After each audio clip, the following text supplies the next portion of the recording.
Hello. Today we'll be talking about stick tricks, which improves our stick work. So a stick trick is typically when you have a ball in the head of your stick and you toss it up and catch it or hit it off the side of your head, shaft, or a body part. So, why stick tricks are important is because it helps improve your hand-eye coordination.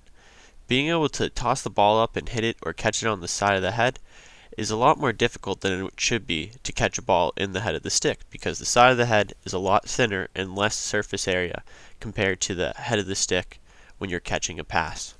Also, this doesn't involve a bounce back or a wall. So, as you can see to start, I've just been hitting the ball off the head of the stick, and now I'm bouncing it off the ground. These first two moves are pretty helpful to just start off if you haven't done stick tricks before, because while doing these moves, you're going to have to watch the ball and constantly be hitting it as it's bouncing around in many different directions. It's not going to always be just straight up and down, like as if you were just tossing the ball off a bounce back. It theoretically is going to come back on a more straight line than hitting it off of an angle on the side of the head or the ground. So next you would want to move to tossing it up and being able to catch it on the sidewall. You're not always going to get it, so just don't get too frustrated with yourself because it'll take time. And then after you get used to that and get a good rhythm, then you would want to try to start tossing it up and then catching it on one side, flipping the head over and catching it on the other side.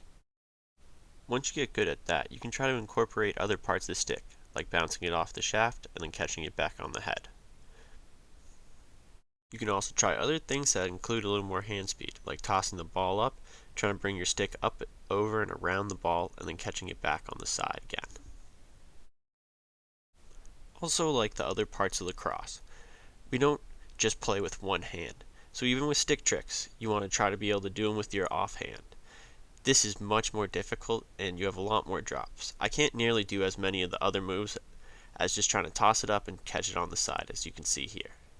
But these next few moves I'm going to show, I'm just going to talk over, and they're more advanced moves, so just watch them if you want to try them once you get good with your dominant hand. So how the stick trick applies to normal lacrosse and improving your stick skills. When you have to catch the ball on the sidewall, like catching a pass, you need to relax your hands and absorb the ball. Otherwise, it's just going to bounce off the head of your stick, whether it's on the sidewall when you're doing a stick trick, or off the mesh when you're catching a pass. Also, when you're catching a pass, the pass isn't always directly to your stick, so you have to quickly adjust your hands to catch the ball, such as when you're doing stick tricks and it's not going where you want it to go.